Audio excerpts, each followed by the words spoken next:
This is Sharon Vornholt with the Louisville Gals Real Estate Blog, here today with another episode of Let's Talk Real Estate Investing.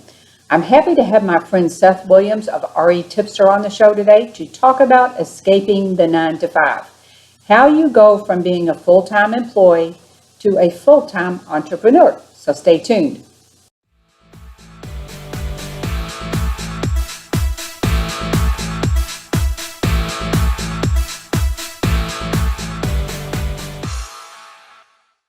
I'm really happy to have Seth Williams on again today. Now, you might remember Seth is a land investor, and he spent nearly a decade in the commercial banking industry. You also will probably remember him from RE Tipster. So welcome, Seth. Hey, Sharon. Thanks for having me. Well, I'm really excited to have you back on today well, it's always fun talking to you. Yeah. But since we last talked, you have made a huge change, and you've left your job, and you're now a full-time real estate investor. So people are so hesitant. It's a scary leap, making that leap.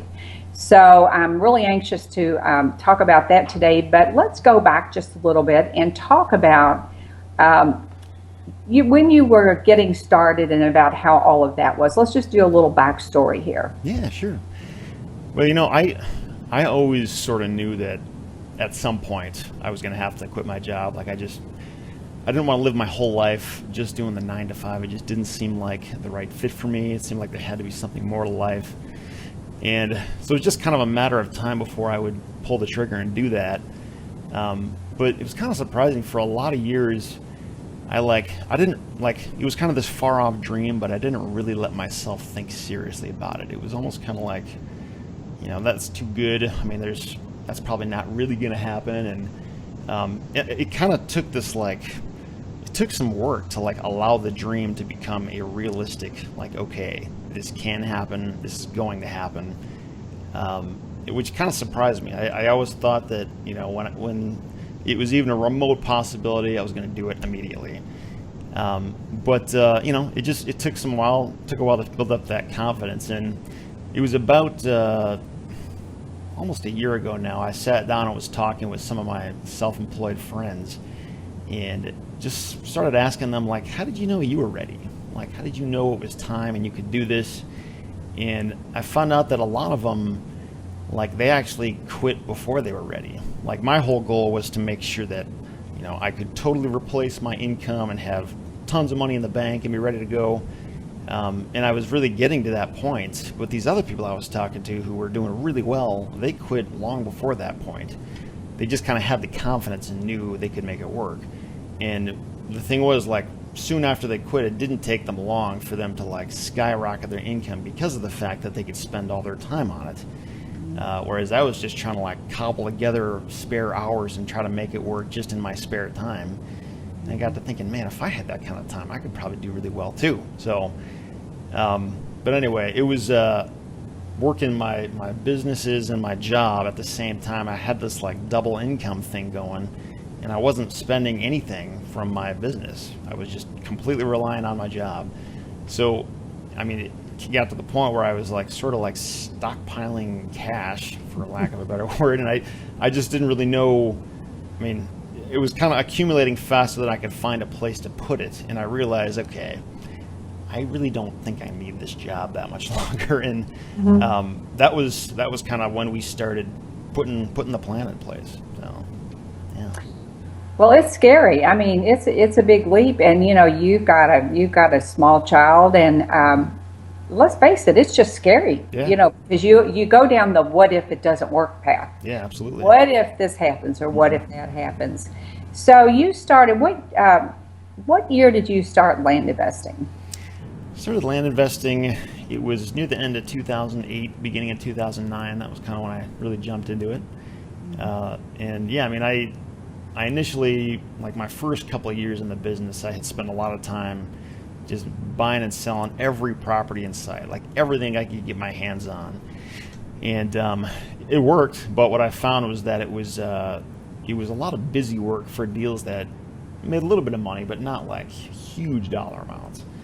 And part of the reason I was doing that was because I was just so like excited and hungry to get started. I just wanted to start doing things, and it definitely helped just in terms of learning the business and getting my feet wet. But eventually, I kind of realized like most deals take the same amount of work, so why not just focus on the big deals? And so that's kind of what I've been doing over the past several years now, is just kind of focusing on the larger transactions. And it seems to have worked. Just kind of, you just have to be a lot more selective with the kinds of things you'll make offers on. And, sometimes you go months without getting a deal, but when you do get them, it's just like a home run every time. So it's still land, but just on a bigger arena. So are you talking like, I'm trying to understand what big land is. Sure. Is it acreage? Is it shopping center land? Yeah, it's acreage can certainly be a component of it, but what I'm typically looking at is the market value. Like that is what matters to me. And market value doesn't necessarily always mean large size. Like I've looked at properties in the New Jersey area that are worth $500,000 and they were less than an acre in size. So it's really just about understanding what is this property worth and kind of going based on the bigger dollar amounts. So.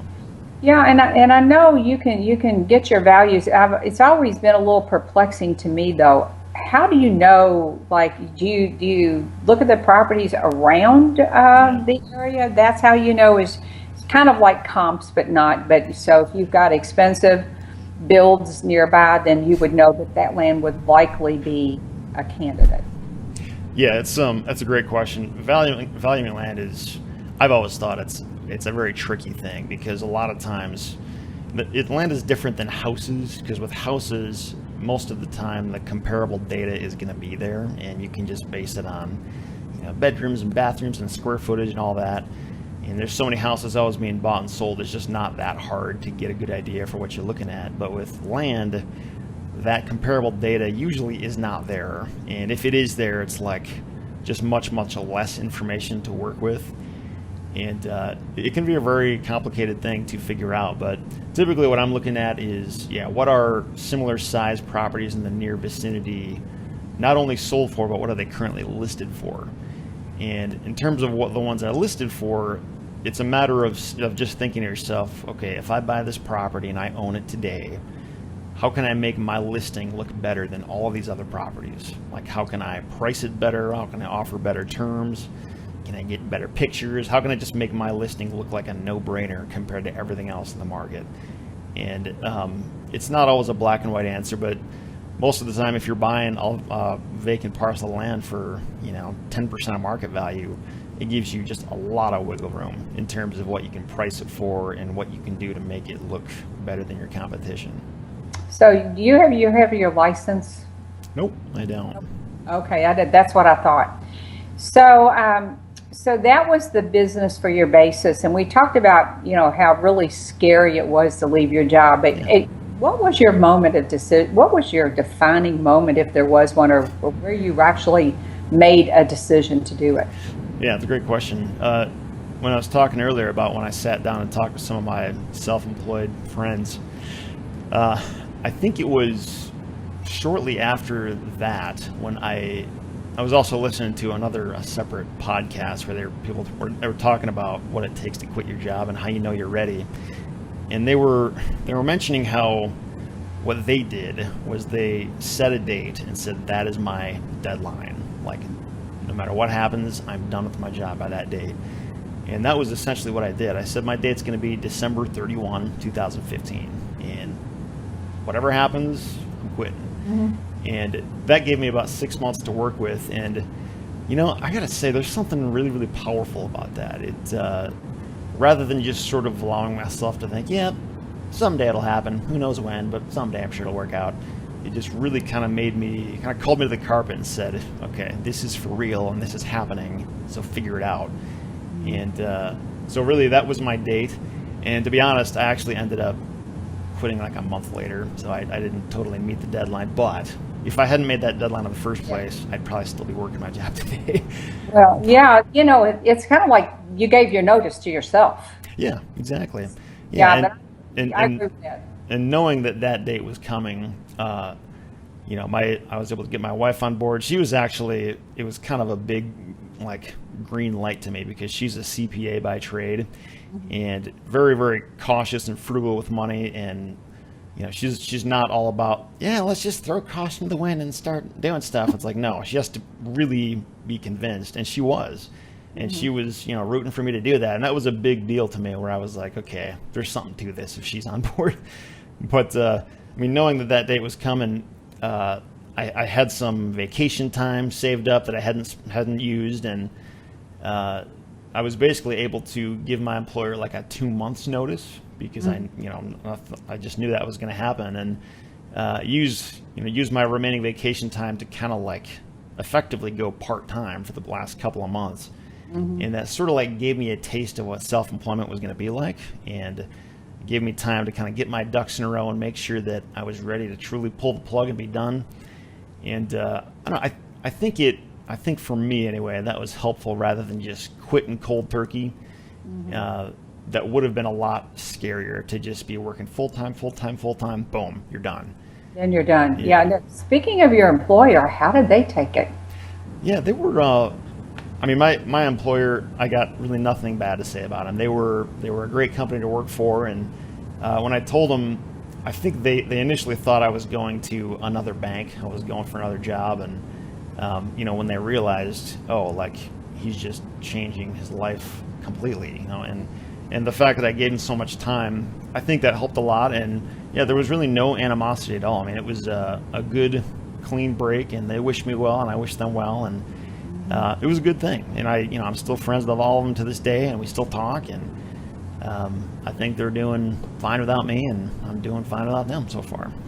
I'm sure they were sad to see you go, and for people that don't have an entrepreneurial bone in their body, they probably thought it was really risky, really strange too. Yeah, I think, I think some of the people I've talked to, they almost kind of did, not necessarily with my employer, but just other people in my life that I've talked to. I almost kind of like, they would never say this to me, but I almost kind of like get the vibe that they're almost kind of like judging me for being so irresponsible to do this with a child and all this stuff. I'm just like, man, you guys the light bulb is not going off for you. Yeah, you're very probably right about that too. Because let's face it, people don't understand entrepreneurs. They really don't. If they're not entrepreneurs, they really don't understand entrepreneurs. Yeah, so, no, I agree.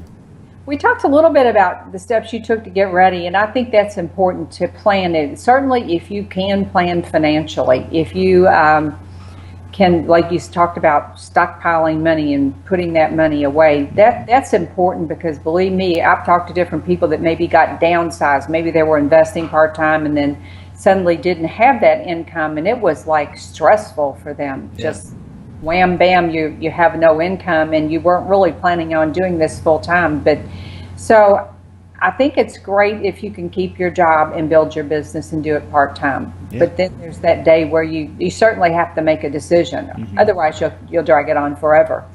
So when you get into it's interesting that you transitioned kind of to part-time too, because one of the things I always like to ask people about is, once you quit, how were those first weeks and months? So tell me a little bit. So you transitioned part-time. Was it a whole day? You took off whole days or half days? How did that work? No, good question. It was, I think I took off like 2 full days a week. So just 2 days I just wouldn't go into work at all. And I think it was really helpful for me anyway, just in terms of transitioning. I don't know what it is about me, but when I look back on my life, every big life change and transition has never been easy for me. Just something about it just kind of gives me latent anxiety for some reason. So for me, just having that sort of transition time was really helpful, I think.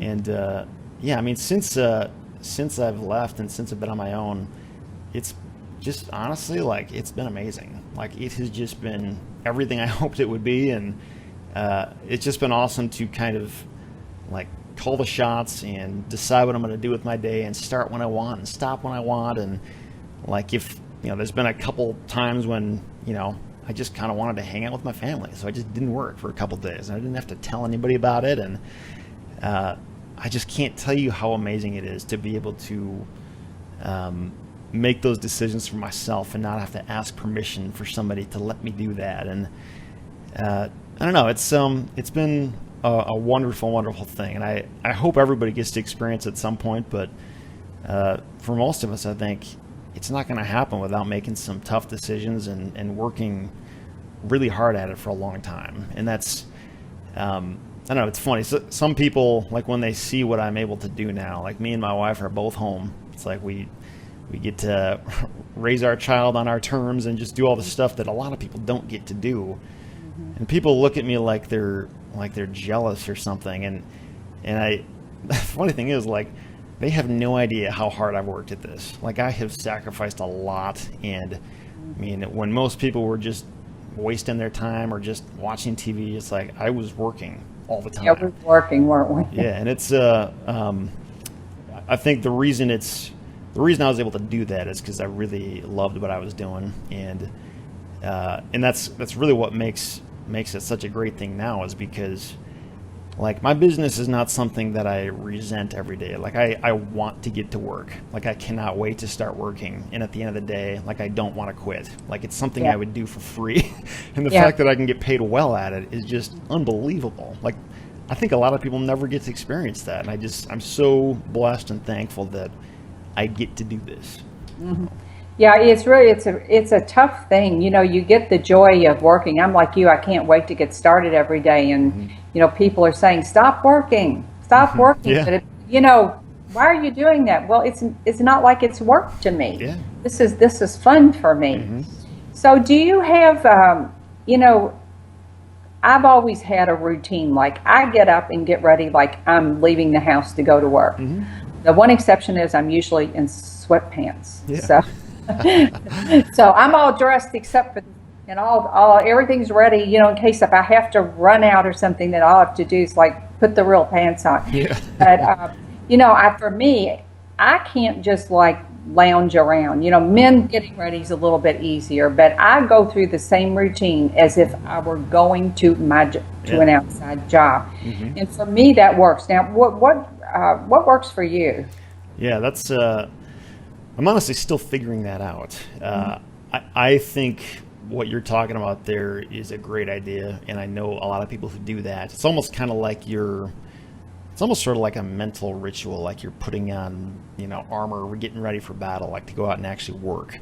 And almost kind of like psychologically it prepares you and gets you in the right mindset. And I won't say I'm not wearing button-down shirts and dressing up really nice like I used to for my job, but yeah, I mean, I've got a routine. I try to do my workouts in the morning when on the days when I do them, and it kind of helps get me going. And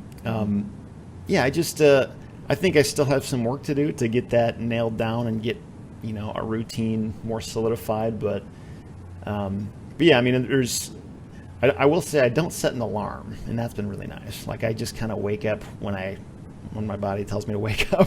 Oh, really? So I start the day a little bit later than I used to, but definitely I have, I'm not really coming and going from my office all day. I'm pretty much here plowing away all day.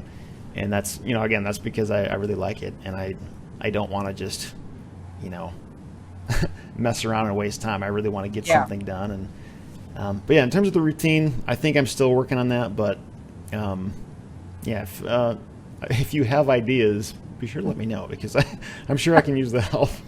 Well, having been the person who's tried, you know, I'm going to tell you, it's hard. Yeah. And, you know, we've talked about this before, about when you have a blog and you have a podcast and you make a video, it all gets really hard. And if you're doing a little of this and a little of that, it's really a big chunk of time. So I'm obviously not doing this. We're not recording this on Monday, but I have labeled Mondays as my content creation days. Sure. So I try to get ahead of the curve and do that on it, because if you don't pick a day, you're always chasing the, oh my gosh, I got to do a blog post thing. So another thing that I found is helpful is if you're going to make videos, to do a bunch. Yeah. Like make a video day, like prep your get your topics and maybe get your talking points, and then sit down and make 10. Yeah. Because, that's 5 minutes if you're making short videos. But I think if you start to thinking about batching things, for me, that works better. And, I'm not so good at time blocking 2 hours here. I'm more into a half a day or a day blocker. For me, that just works better because, and I don't know, I think everybody has to find what works for them, truthfully. But I do think you get more done and you have more time off when you plan. Yeah. Yeah, I would agree. Yeah. Yeah, the whole batching thing, I've heard that, and I try to do that as much as I can. It's the thing I probably struggle with the most is like little interruptions that come up throughout the day, and like I get tons of email right now, and I always appreciate when people try to reach out to me, but like there's a point where it's like you can only respond to so many emails, and I'm trying to like segment different, like 3 times a day when I check email, not just constantly throughout the day. And things like that, I think, can definitely help when you sort of set aside time to do certain things rather than just run around all over the place all day long. Yeah, I think email is a big problem. Email, and you've got to have a social media presence. But gosh, it's so easy to look up, and you've spent an hour looking at cat videos or whatever it is that catches your eye that day, and it's. For me, Facebook has been huge at building my brand. And I think you need to do it, but you have to do it wisely. And email, boy, that's just a whole bear, like you said. I think what you have to do too, and one thing that I've done is I hate checking email on my phone. I just don't like doing it. So I'll get up in the morning and I'll flip through my phone and see if there's anything I have to respond to. And then it's like, okay, I'm not doing this on my phone. But I think the key is not having it open when you open your computer. So. Yeah, no, that's the thing with smartphones. It's I've almost toyed with the idea of getting rid of my smartphone, just because like when it's always there, always on me all the time, it's almost like it has me on a leash, and it's really hard for me to, like, if I see you have 10 emails, to just ignore that. Like it's hard for me to do that. And back in the days of the flip phones, it was a non-issue. It was like, if I'm not in front of my computer, I can't check emails. So I can't do it. So I don't know. It's that would be quite the decision to part with my phone. I don't know if I'll ever do that, but I've thought about it.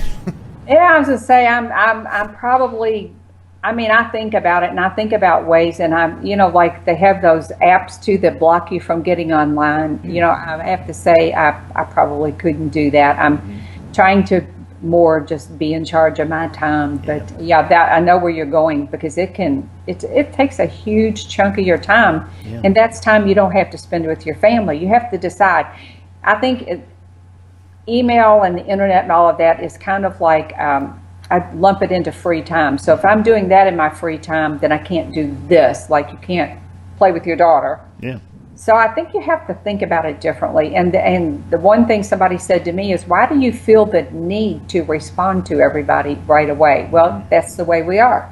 We're in a service business, but that's been a hard one for me to really put aside, that you can't be tied to responding to people. Yeah, no, I'm with you. It's very hard to. That's the thing. Like it's really not even reasonable to expect you to just drop what you're doing and respond to the hundreds of people who want your attention every day. But for some reason, like I always feel like I owe it to people, and I don't even know why I think that. I really want to make people happy and help people out, but it's like when you're one person, it's like there's only so much you can do. Yeah, it's something I struggle with too. So let's talk a little bit about plans you might have. Do you have plans to, have you given any thought, because it's all relatively new to you, to like scaling your business, or is it fine the way it is? Let's talk about that a little bit. Yeah, that's a great question. I've got really a few different businesses that I'm running. I've got the land business, I've got a rental property business, and I've got my blog. And there's different things I'd like to do for all of those. I think, like, when I look at it globally, like I'd like to double my income this year, just so that it's, I'm really, really comfortable with how much I'm making, and it's just, there's no question that I'm going to be okay, that kind of thing. In terms of like the long-term strategy, I mean, for a lot of years, my goal has been to ultimately, like, a lot of the money I make, put it into like long-term rental properties, whether those be duplexes or apartment buildings. That's kind of the direction I want to go, preferably in a few different markets. All of mine are in Grand Rapids right now, but I'd like to maybe get something in Chicago or some other places where there's just a much higher demand and values are just a lot higher. So, I mean, what I've done is I've got a little hoard of cash that I kind of have just set aside, and initially my plan is to just make sure I don't need that. I mean, that's there to support me and my family. Say if all my businesses fail tomorrow for some odd reason, I can get by for a long time with that. I mean, my goal is to not touch it, but if I need it, it's there. So, 6 to 12 months from now, I'll probably take another look at that, and depending on how much I've needed it, if at all, I mean, if I haven't needed it, then I'll probably take that and start plugging it into, another rental or two. And in terms of like the land deals, I'd like to try, a couple different approaches to how I get deals. Just in terms of, I've always taken the approach of sending out postcards to people, and then they contact me and submit their information to me through my website, and then I email them an offer. That's how I've done it for years now. I know there are other people who will actually send out just blind offers by the hundreds and thousands. And I think there are pros and cons to both approaches, but I've never really messed much with the blind offer approach. So I'd like to give that a shot, a really good try, and just see if it's better or worse and how that goes.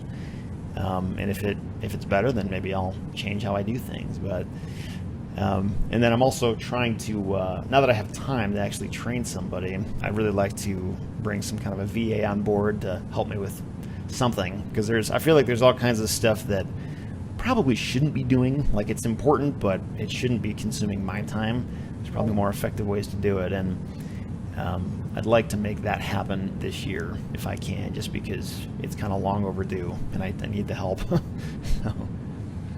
Well, yeah, and there's an exercise you can do that's very eye-opening, and that is to, now that you're doing this full time, is to sit down and write down every single thing you ever do in your business. Yeah.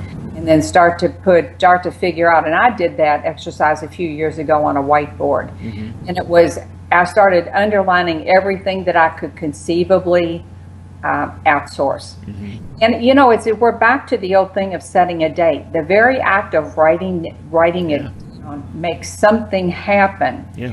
But I think you'll find that things that don't require your presence, you cannot really outsource your videos. And I think when someone starts writing your blog, it's not Seth anymore, mm-hmm. or Sharon, it's somebody else. Now you can have guest posts, mm-hmm. but I just feel that you lose your voice when you do that. Certainly there are so many jobs that you personally don't have to do, but it's kind of a accountability thing where you go, here's everything I do, and say, well, the first piece of it is, what do I like to do? What do I not want to do? Yeah. And then what is essential for me to do? But so I'm sure you're going to figure that piece out. It's just really, and it's hard to outsource. It is so much work to outsource, to train people. But if you make videos, like you screencast-o-matic and shoot videos, then if your VA leaves, then you've got that training for whatever the task is. Yeah, so that's what I did from the beginning. So that's my advice on that. Yeah, I appreciate that. I read a book a while back called Virtual Freedom by a guy named, I think his name is Chris Ducker, and he just kind of gives a really good overview of what hiring a VA is all about, and where you get them, and how to find the right one for the right task. And I think something he mentioned several times in that book is that, like, a VA is just a person like you. They're not like a superstar. They're not going to be able to do everything you want them to do. It's just like hiring any other employee, and you have to train them, and they're going to make mistakes. And I think a lot of people, they talk about virtual assistants like, yeah, just hire them and they'll fix everything. But it's like, it's not that simple. Like you really need to approach it with, mentality of patience and giving it time. And that's the thing that it's just the kicker. I'd hate to, because I know this will happen. Like I'll hire somebody and, they'll be great and they'll do a good thing and then they'll leave. And then I got to start over again. That bothers me, but I need to get over that, and I need to figure out a way to move forward, because I think when it's just me, it's limiting what I can do, and that's not good either. Well, and Chris Ducker, he certainly knows what he's talking about when it comes to that. I think he has a company of virtual assistants too, but yeah, it's in a best case world, I think it's nice to have two. Give half the lead generation to this one and half to that one, and then maybe if something happened, as it always does, at some point you have to do it again. But I think it's really no different than being in a real world job and having the same exact hassles. I will say that with Skype, it's made using virtual assistants so much easier, because you can talk to them and you can get to know them, and they all use Skype, so that's really a nice bonus too. Yeah, for sure. So I have one last question for you before we wrap it up. And I know you do. Do you have any advice for someone that wants to move out of investing part-time and go full-time, that still feels the terror in their soul? Yeah, I would just say, first of all, just realize that terror is normal for most people. It was normal for me. And it doesn't mean you can't do it. It's just kind of like, for example, for me, one big stumbling block for me was health insurance. I was so stuck on this idea that my employer was paying thousands a month for my health insurance, and I would have to shoulder all that. Just like little things like that will become this voice of, no, you can't do it, and it'll just tell you, nope, you're not good enough, you can't make this happen. But when I really started investigating health insurance and what it would take, I found that I could get a much more specific plan that applies to what I need, and it was way cheaper than what my employer had to pay for a group plan, which had benefits that didn't even really apply to me. I think it's really easy to just say, no, I can't do it, and because it kind of lets you stop thinking. Like, you can just let yourself off the hook. But when you force yourself to find real answers from people who actually know what they're talking about, and even if they don't give you the answer you want, keep asking questions of other people, and make it your mission to make this happen, because it absolutely can. And the thing that kind of struck me is that it doesn't take a genius. You don't have to have superpowers. You don't have to have $1 million in the bank to do this. You can really do it. It's much simpler than that. I wouldn't say it's easy, and there are some preliminary steps you'll want to take, but when you hear that voice of can't in your head, you need to be very mindful of that, and realize that that's not necessarily truth. That's kind of like fear that's keeping you back from a better life. And there are ways to get past that. Yeah, boy, I think that's excellent advice, because that little voice in your head, you just have to sometimes say, go away. Yeah. Which is really tough to do. Yeah, it is, absolutely. Well, as always, Seth, thanks so much for coming on today. Thanks for having me. Anxious to talk to you and hear about your experience. So congratulations on escaping the 9 to 5. Thanks a lot. I appreciate that. It was good to talk with you, and thanks for having me on. Well, folks, I'll be sure and put Seth's information here so that you can reach out to him. Once again, he has a great blog, RE Tipster. He does all sorts of things over there. So he talks about land investing, but he also talks just about investing. So head on over there and check it out. And this is Sharon Vornholt, and I'll be back soon with another episode of Let's Talk Real Estate Investing. See you soon.